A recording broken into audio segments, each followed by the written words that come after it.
Welcome back to my YouTube channel. I go by the name Me, Myself, and I. Epic it was. Remember to like and share to this amazing video. Today, I'm here with this amazing, beautiful lady right here. But before I introduce you, I'd like to say a very big thank you for always subscribing, liking, and sharing, leaving your comments as well, guys. I really appreciate your love, Charlie. It's because of you guys that's why I'm doing this. So, can we do this? Yes. So this love, One love. yes, is for you. That you've been always supporting my YouTube channel. So we're giving you that love that you always, been supporting Epic Awards. I'm here with My name is Miko. Miko. Yes. Oh wow. Where do you have that name? Why that name? That is just my little nickname. Where are you from? I am from the DMV. I was born in Arlington, Virginia, and I lived all over Virginia, Maryland, DC, and currently, after about 10, 15 years, I've been in Atlanta. So I'm in Atlanta now, trying to make my way fully over to the motherland. Over to the motherland. Yes. What made you decide to have that braveness to move to the motherland? Well, I've always been a traveler. I love adventure. So I've been traveling for like 25 years. Okay. Now, as a child, my mother used to always say, when I grow up, I'm going to Africa. When I grow up, I'm going to Africa. Never really knew why. I don't remember me saying it, but I do know that something has always been in me to, be able to, my dream was to come to Africa. And when I found out how easy it was, like just save up your little money and take a trip. And when I finally did that and came over, I've just been all over the continent ever since. You say how easy it was. Yes. So I would say that because our day-to-day life in the States is just to work, pay bills, your little extra money, do a little entertainment. Traveling, usually in the States, they sell us on going to Paris, London, even like the Caribbean islands, Jamaica, Bahamas, Bermuda. So that is what we are presented with normally. Okay. So those were the places that initially I did go. I did travel a lot to some Caribbean islands and all that good stuff. But before I took my very big trip, in my mind, I was always like, I'm not going to a European country until I visit the motherland first. Okay. So my first trip to the motherland, which was Nigeria, Oh. was, I believe, in 2012, because my best friend is Nigerian. Okay. So I took that first trip. It's just basically saving a month's worth of monies. Me and my best friend, we split the bill on hotel accommodations, being as though she was from there. Okay. Her mom went with us. We were able to unite with her father, and we kind of had a good time. So after that trip, it was just like, it was like that easy. So that means I can do it again. Of course, I had to save money to do it again, but as I started budgeting my income and my bills a little bit better, it gave me more financial freedom to do that.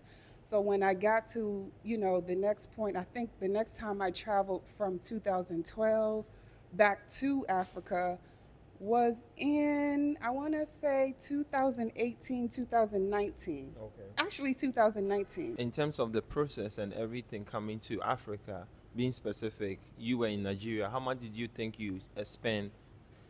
In Nigeria, back in 2012, I think it was probably no more than $1,500 for everything. Okay. I mean, and that was our flight from Atlanta. We split hotel accommodations. Food was fairly cheap. So it wasn't a lot back then. So it was about $1,500 for my first flight. So what made you change your mind about Nigeria to Ghana? Or what made you move from Nigeria to Ghana permanently?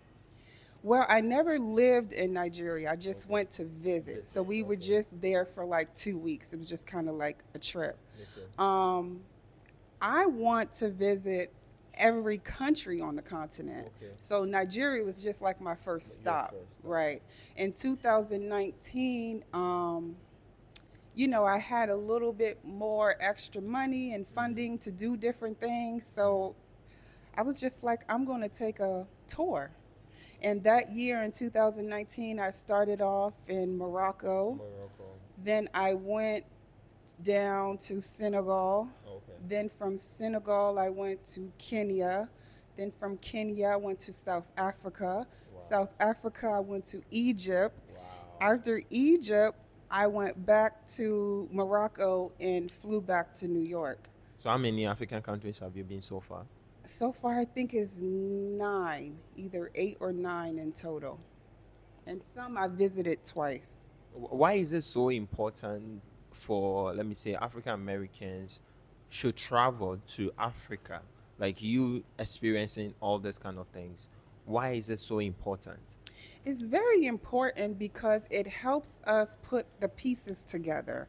What we're taught in school and just what we see on mainstream through media and just everything, you have to differ from what was taught to us by the Europeans versus what it really is being in the country and being amongst the people.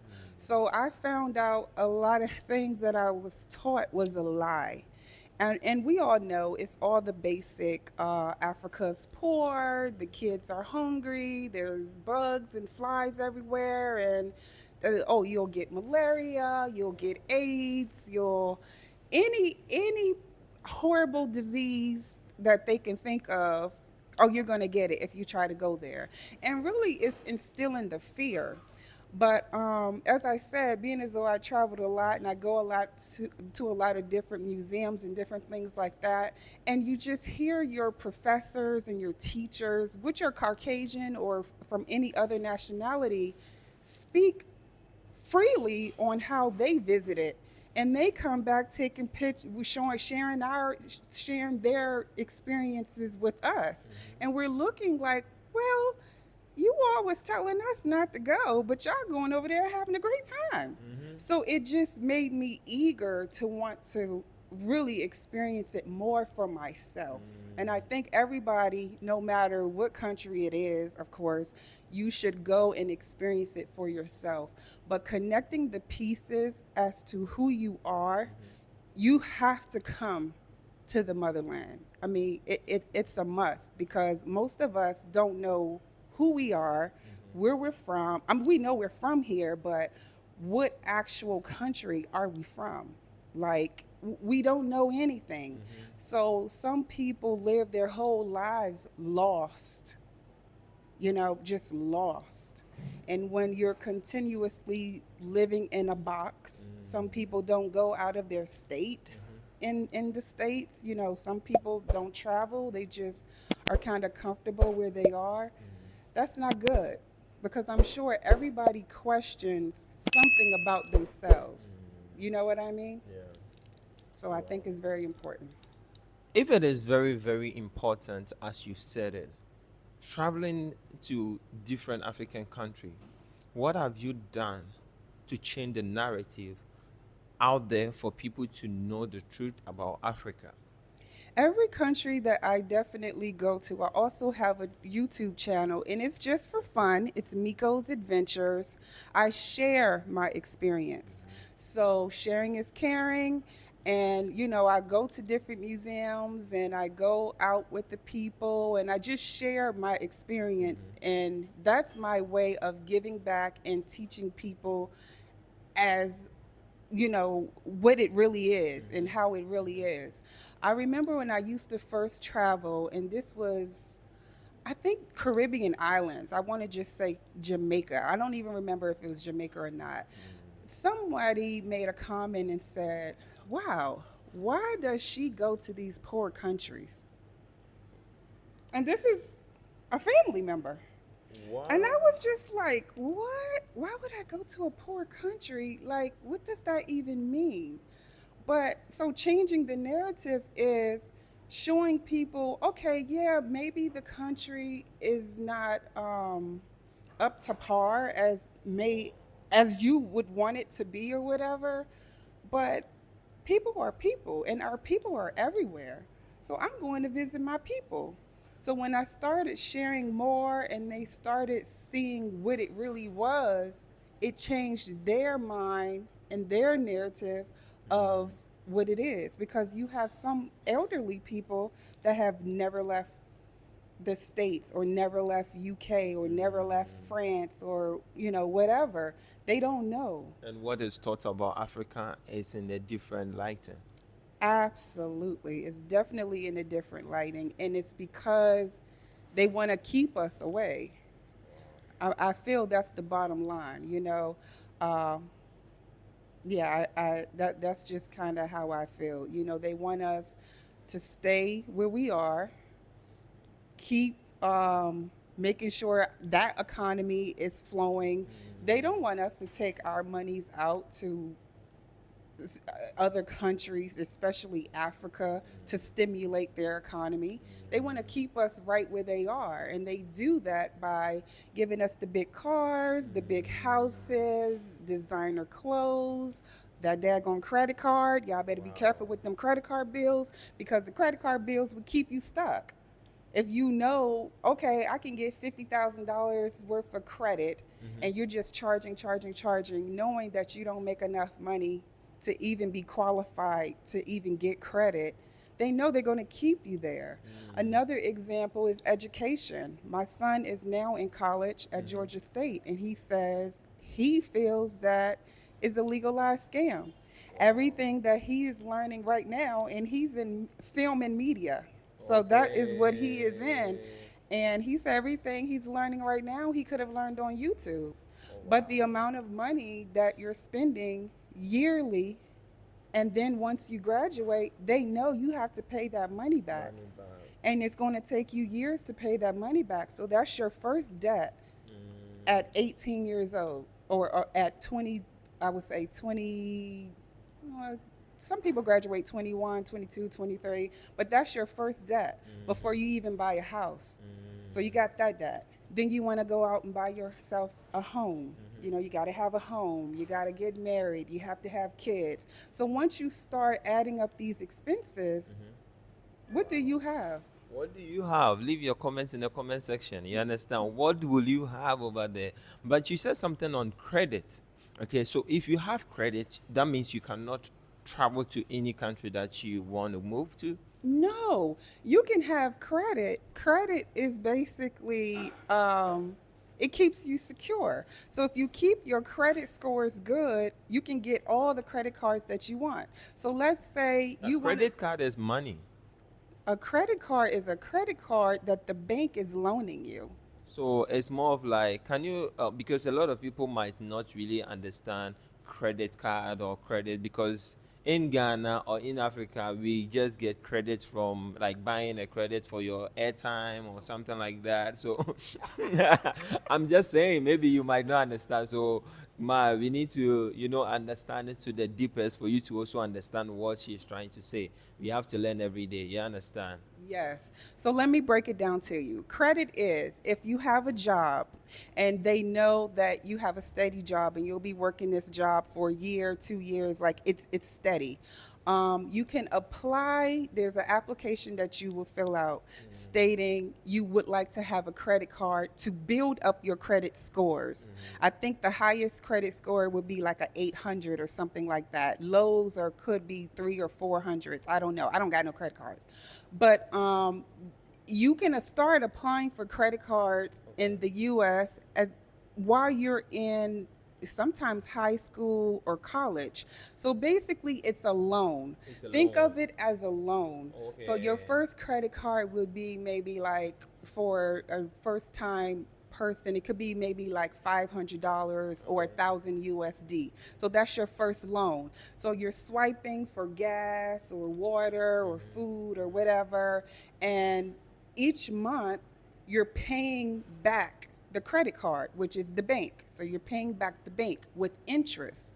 When they see that you're paying your payments and you're responsible with money, they will offer you more credit card, Okay. or they will increase your credit card limit. So you can have a limit at 300. Let's say you started at $300. That 300 can go to 3,000 Okay. just by making your monthly payments and building up your credit scores. But a lot of times, let's just say you have these credit cards, and I see it a lot. I actually have a friend that moved from an African country, and he has credit cards, and yeah, he has credit cards, and credit card after credit card after credit card after credit card has you stuck when it's time to pay.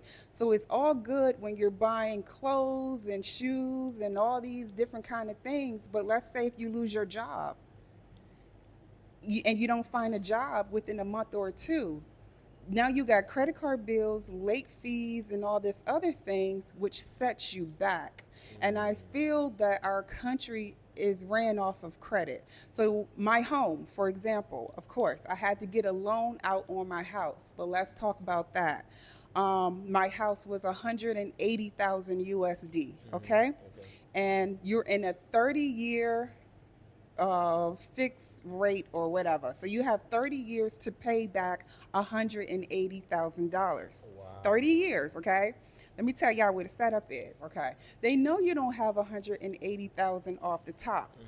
So they be like, okay, we'll give you time. But at the same time, your premium could be, let's say my premium is like $680. That is how much I should be paying on the house, $680. But the taxes, the interest will elevate it to where you're paying more on that money than you are on the actual house. So let's say my taxes and my interest are like $700, $800, and taxes go up every year. So you start off low, but then each year, when you add value to your house, my taxes are going up, so that means I'm paying more. So what happened in that instance is $180,000 house, by the time you finish paying it off in 30 years, you have paid about $350,000. Wow. Make it make sense. But if you you really have to learn finances, and you really have to learn how the system is. And it goes for your cars. You can go out there and go get a Range Rover, $100,000 vehicle. Like, you should be getting a house off of that. So will you say it's because of things like this? That's why a lot of people are not going, cannot afford to move to Africa or visit Africa. Could be. Well, I wouldn't say they can't afford. I think that they can afford it. Okay. But it's just how they are budgeting their monies Okay. to make it where, like, you have to be wise with your fundings. Because yeah, I mean, if you're having a big old house, a car, college tuition, or with kids, no matter how much you make, you always know you have to pay this for a certain amount of time before you have a little extra. Has African changed your mentality? Africa has definitely changed my mentality a lot. It has gave me a bigger sense of appreciation in life overall. It showed me, that I don't have to kind of like keep running this rat race. It gave me a sense of peace. My anxiety is so chill, and no, I don't smoke no weed or nothing like that, y'all. Okay. But it gives you that, because when I can walk outside at 10 p.m., 11 p.m., I don't have anxiety if somebody is behind me about to shoot me in my head, or when I'm getting in the car, I'm not hearing sirens like I'm about to get pulled over. What are they about to harass me about? I'm gonna have to go to court or this. Like, you just never know. Like, you never know. So on the anxiety level and the peace level, it has got me real where I need to be. And that is what you fall in love with. So, it's not all about, the atmosphere. Now, like, Ghana is beautiful. Ghana is beautiful. I mean, I've been not all over Ghana, but a lot of places. And every part of Ghana is different. But what makes it so beautiful is the people. You have some real nice, genuine people here.